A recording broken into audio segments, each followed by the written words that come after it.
Oh, don't you guys love telemarketers? I don't. Electrical.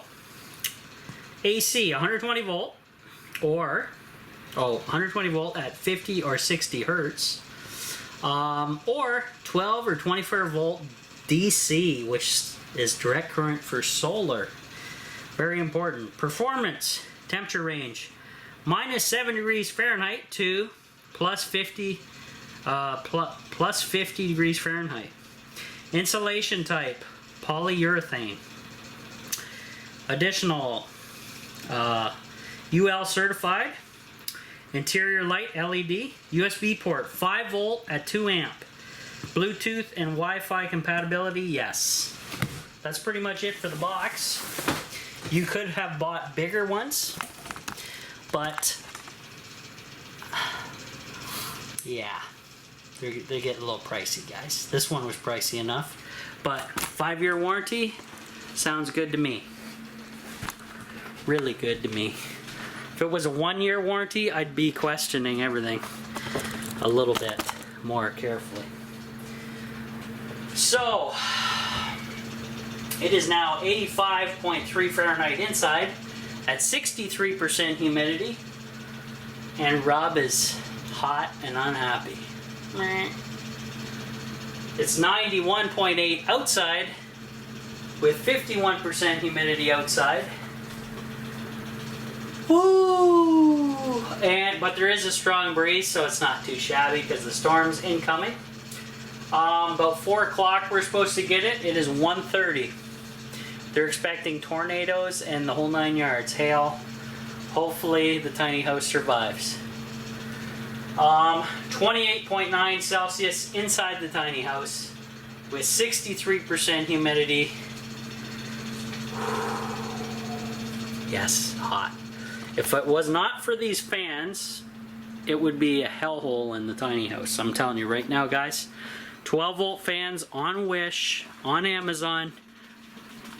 Buy them soon. Oh, there's a little snowflake on there. What if I hit OK? Oh, it's already down to 55 Fahrenheit. How could it be? How dare you? Let me check the solar for a second. 13.10 volts, 0.03 amps coming in, which is nothing.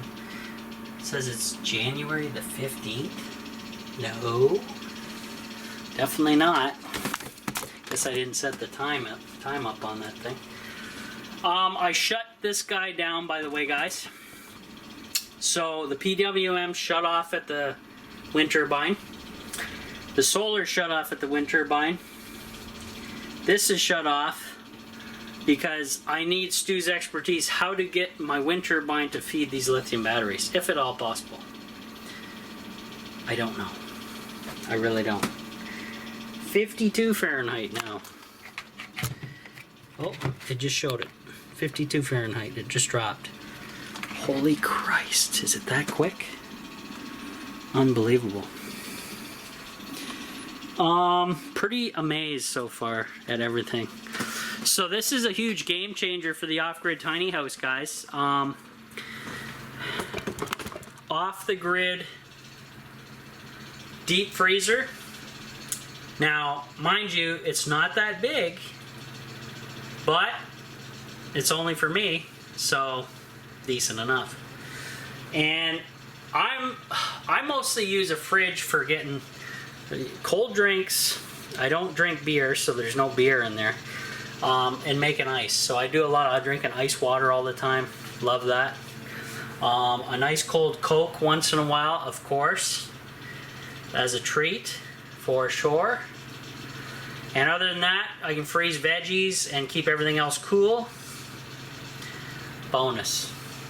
So at least I got 2 bottles of water in there for something to keep it going. That should be okay, right? Other than that, I think I'm done for the day, to be honest with you guys. I worked my butt off this morning at my family's place my cousins. He was in bed sleeping while me and my other uncle, because both of his parents are now deceased, which is not good. We're gonna have to take over a lot of responsibilities, guys, because he is, well, somewhat autistic. The parents were in denial over that forever, so they didn't get him on disability or anything like that. And now the roosters come home to roost, and we're gonna have to take over for all the mistakes of the past and help out my cousin as best as possible. So today I went over slicing and dicing. I told you guys a pine tree, which I basically just used the Sawzall with an long aggressive cut saw blade meant for wood only, and it worked friggin' sweet. It was the, what was it, Milwaukee? Yeah, Milwaukee Sawzall, the red one, and it had a lithium battery in it, and I used one battery for the entire job. So we cut huge freaking branches down, then cut them in half, then started piling on them up, and there was vines and everything in there. We got the lawn looking pretty good, but now they're gonna have to rent a dumpster, a large one, fill the dumpster up and fill everything they can up, and go to town getting his place all cleaned up. And then from there, I don't know how everything's going to work out, really, to be honest with you. But hopefully he has enough money to last him to get by, and hopefully he gets taken into the doctor fairly soon to get his leg checked out, which I think this dude is, my cousin, maybe borderline diabetic or something, because there is a sore on the back of his leg that looks very bad. And when me and my brother went over there the other day, just for a visit, because obviously our aunt died, and we were trying to just visit with Mark, my cousin, yeah, that was an eye-opener there, the damage on the back of his leg there. So I'm no doctor, but I know that wound needs help. So hopefully they take him in to get checked up and everything's okay, I hope. Because if he goes all of a sudden, he doesn't have a will as far as I can tell, that I know of. So all that money will go to the government, everything will go to the government. So hopefully somebody in the family gets signed on to it. I'm not saying that I need to be involved in any of that. I'm just saying, you know, it's better it goes to the family than the government in my eyes any time of the day. So I gotta go home and shower because I still have wood particles and crap, sawdust in my hair, and my shirt is filthy and I'm sweating like a pig. But other than that, I think we're doing okay here at the Off-Grid Tiny House. Slowly but surely. Now, most people may want to know, how did my aunt pass? Well, it wasn't COVID, because she never left the house, period. And they had groceries delivered and left outside their building, or outside their house, in their driveway, in the daylight for a while before they went out and picked it up to put away. And then I'm sure they washed their hands and everything after the fact on that. Now, she had, for years, she's had a lot of issues. She has a pacemaker. Well, she had a pacemaker. And she also had, she had a stroke at one time, I believe. That's why they put the pacemaker in. And what else? Oh, she had issues sleeping since her husband died. Ever since her husband died, it was nightmares, and she could only sleep so many hours in the night, which is brutal. I don't know how anybody could do that. And then she had her circulation issues and lung issues from some other rare disease. basically half her lungs were just not working, and the doctors couldn't figure out how to get them going again. So they tried medicating, and of course that fails always. And now, Rob, why didn't you get her on the cannabis oil?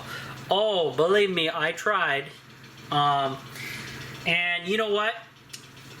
Somebody told me the saying, you can lead a horse to water, but if they don't drink, yeah, it's one of those situations. So I got her some cannabis oil. She took it. She doesn't like the taste of it. Well, guess what? It's medicine. Nobody likes the taste of medicine unless you're special. And so she stopped taking it. So there it sat on her kitchen countertop, and staring at the medicine and not taking it will not help you guys. Sorry, that's not how it works. So what I was doing was collecting, I was getting capsules, vegetable capsules, empty ones, pill capsules basically, and I was going to fill up capsules for her to take. Unfortunately, we never got that far because she passed away. So hopefully all her suffering is over now. She's back with Mike, her husband. She's all happy, and our mission left over here on the planet Earth is to take care of my cousin because he's on his own now. So that's our mission, guys. And that's all you can do basically. I'm gonna shut these lights off back here. Click. See what our voltage is sitting at. 1312. Check the fridge. What are we sitting at? 41 degrees Fahrenheit. Holy moly, that did not take long whatsoever. Holy moly macholi. Unbelievable. So, anyways, yeah, I think that's pretty much it. So what I want to do, I'm going to go home, shower, change clothes, and then I will not be sticky, sweaty mess that I am. And it's too damn hot to be over at the Tiny Prick today. Oops, tiny house. And that's just about that. So,